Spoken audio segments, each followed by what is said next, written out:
In the 1960s and 1970s, American farmers weren't choosing tractors for comfort or style. They were choosing tools that would decide whether their operation survived the next 10 or 20 years. Two machines dominated that conversation: the John Deere 4020 and the Farmall 806. Both were powerful, both were expensive, and both promised to make farming faster and easier. But only one consistently proved to be the better long-term decision. At the time, the Farmall 806 looked like the stronger option. It was heavier, louder, and built to pull hard. For larger farms and ambitious operators, it sent a clear message. This was a serious machine for serious work. The John Deere 4020, on the other hand, didn't look as intimidating. It wasn't trying to impress anyone. It was designed to start every morning, run all day, and be fixed quickly when something went wrong. Early on, the difference wasn't obvious. In good years, both tractors performed well. Crops were harvested, fields were worked, and payments were made. But farming rarely stays easy for long. Fuel prices rose.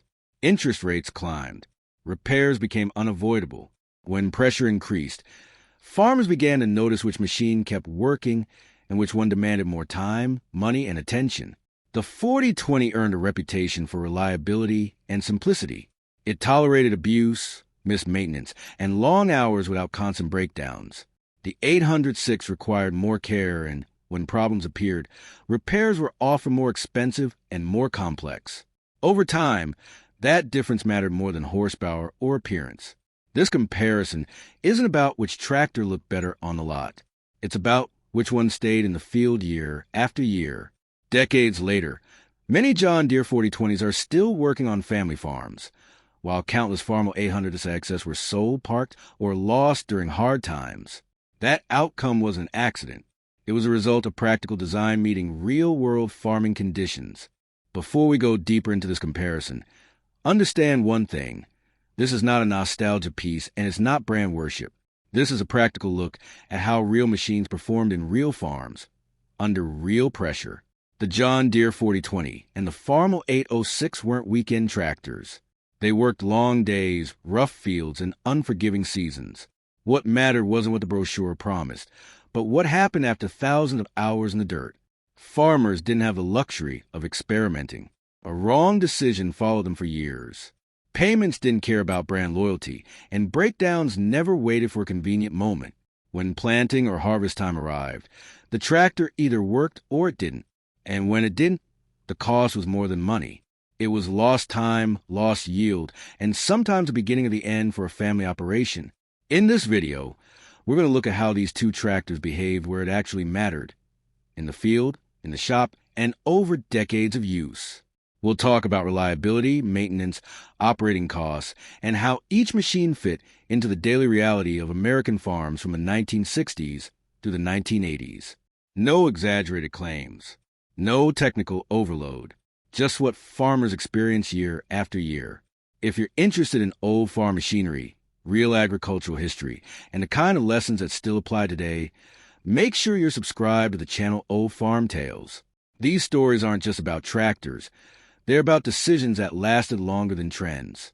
If you work with either of these machines or grew up around them, your experience matters here. Leave a comment and share what you saw firsthand. Now, with that said, let's go back to the moment when these two tractors first entered the market, and why so many farmers believe both of them could be the right choice. When the John Deere 4020 and the Farmall 806 were introduced in the 1960s, American agriculture was changing fast. Farms were getting bigger. Fields were stretching farther, and the old equipment that had worked for decades was reaching its limit. Farmers needed tractors that could handle longer days, heavier implements, and tighter schedules. The arrival of these two machines felt like a clear signal that farming was entering a new era. The John Deere 4020 appeared quietly but confidently.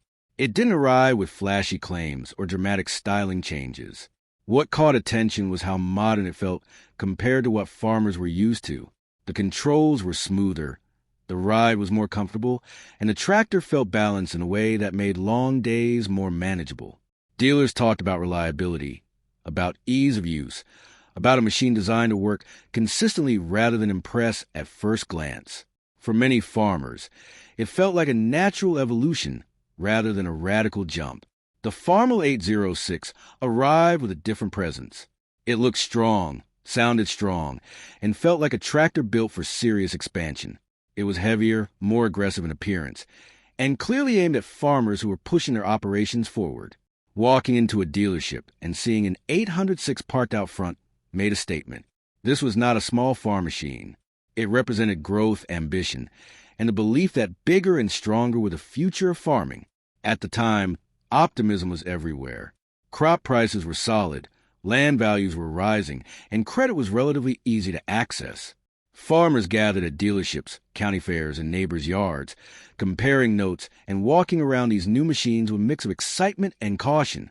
Buying one of these tractors wasn't just a purchase. It was a commitment that could shape the next decade of work. Both machines entered the market with strong reputations behind them. Farmers trusted the names, trusted the dealers, and trusted that these tractors would carry them forward. No one was thinking about auctions or breakdowns or resale value yet. They were thinking about next season, next harvest, and how much more work they could get done with a modern tractor under them. At that moment, standing on fresh rubber tires and clean paint, both the John Deere 4020 and the Farmall 806 looked like the right choice. Time would eventually separate them, but at launch, they represented hope, progress, and the promise of a better, more productive farm. Once the paperwork was signed and the tractors left the dealership, reality set in fast. These machines weren't judged by brochures anymore. They were judged by cold mornings, long days, uneven ground, and seasons that didn't wait. Farmers noticed the difference not in dramatic moments, but in the routine of daily work. The John Deere 4020 quickly earned trust. Farmers talked about how easily it started, even after sitting overnight in rough weather. The controls felt natural, and long hours in the seat were less exhausting than with older tractors. It wasn't perfect, but it was predictable. When something fell off, most issues were straightforward to diagnose and fix. Many farmers handled basic maintenance themselves, right in the barn, without losing an entire day of work. The Farmall 806 impressed early with its strength. It pulled heavy implements confidently and felt solid in tough conditions. On larger fields, it showed its muscle. Farmers who upgraded from smaller machines felt an immediate jump in productivity. More ground covered, fewer passes, more work done before sunset. In those first years, the 806 delivered exactly what it promised. Over time, subtle differences became clear. The 4020 proved forgiving. Missed maintenance schedules, rough operators, and long hours didn't immediately punish the owner. It kept running, even when treated less than gently. The 806 demanded more attention. When everything was right, it performed well. When something wasn't, downtime came faster, and repairs often required more effort and expense.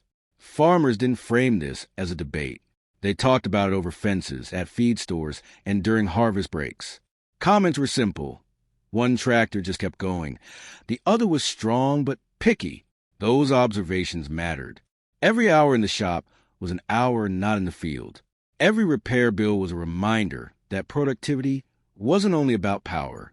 By the early 1970s, both tractors had proven there were improvements over what came before. Yields improved, workloads increased, and farming felt more efficient.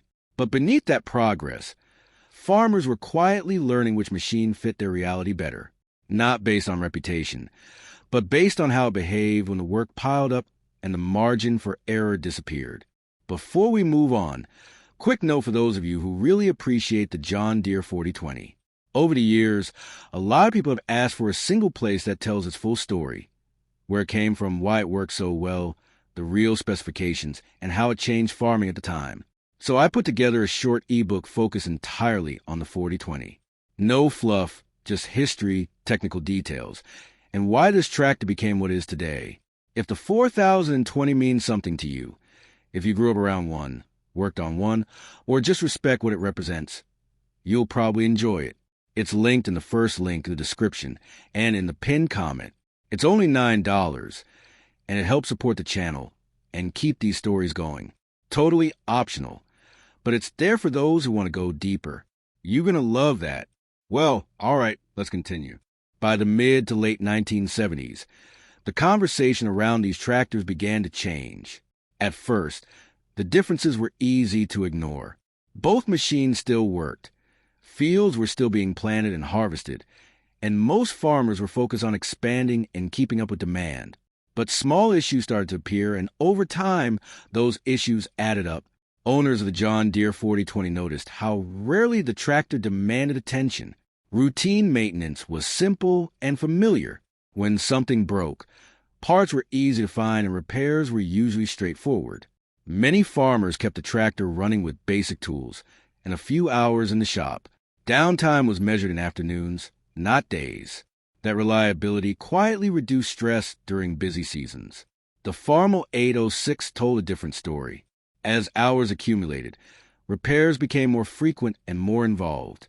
When problems appeared, they were often tied to systems that required experience, specialized tools, or dealer support. That meant waiting for parts, waiting for service, and sometimes watching whether windows closed while the tractor sat idle. The machine still worked well when everything was right, but it demanded more from its owner.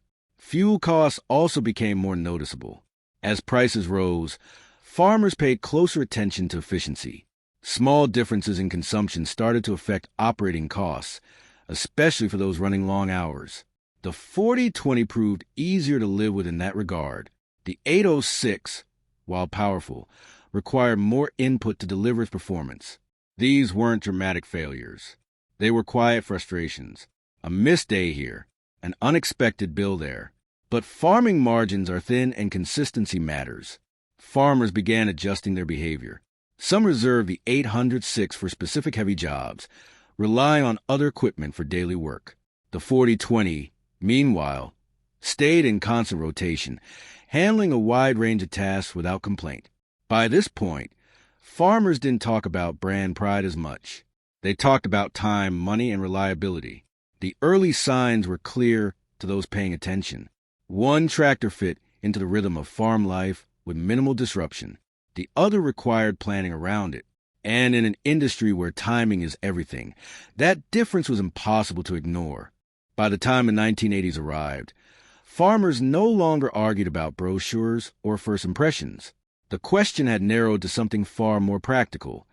Which tractor made sense in each real situation? The answer wasn't emotional, and it wasn't absolute. Each machine had scenarios where it performed better, but only one fit most farms most of the time. For heavy, short-term work on larger operations, the Farmall 806 had clear advantages. When pulling demanding implements, working deep tillage, or handling jobs where raw torque mattered more than flexibility, the 806 delivered. Farms with multiple tractors, in-house mechanics, and steady cash flow could justify it. In those environments, downtime was manageable and repairs were part of the operation. The 806 worked best when it was one piece of a bigger system, not the backbone of the farm. The John Deere 4020 dominated in everyday farming. Mixed operations, family farms, and owners who did most of their own maintenance benefited from its balance. It handled planting, cultivation, light tillage, hauling, and harvest support without needing constant adjustment. It started reliably, ran consistently, and adapted to whatever job needed to be done that day. For farmers who relied on one primary tractor to do almost everything, the 4020 was simply the safer choice.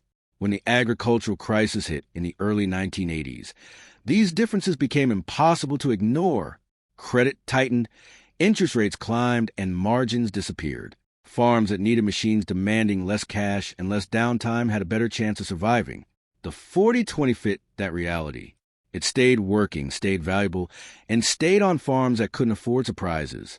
The 806 wasn't a bad tractor. In the right scenario, it was a strong one. But hard times punished complexity and rewarded reliability. Many 800 SIXS were sold, parked, or lost at auction when operating costs became too heavy. Meanwhile, the 4020 often remained, passed down, or kept running long past its expected lifespan. In the end, the better tractor depended on the farmer's situation. But history made one thing clear. The John Deere 4020 wasn't just good at one job. It was good at surviving changing conditions. And in farming, survival is the final measure of success. Thanks for spending your time here and staying with the story until the end. If you found this comparison useful or relatable, share it with someone who grew up around farms or old machinery. These stories only stay alive when they're passed on. And if you enjoy real agricultural history like this, consider subscribing. There's more coming.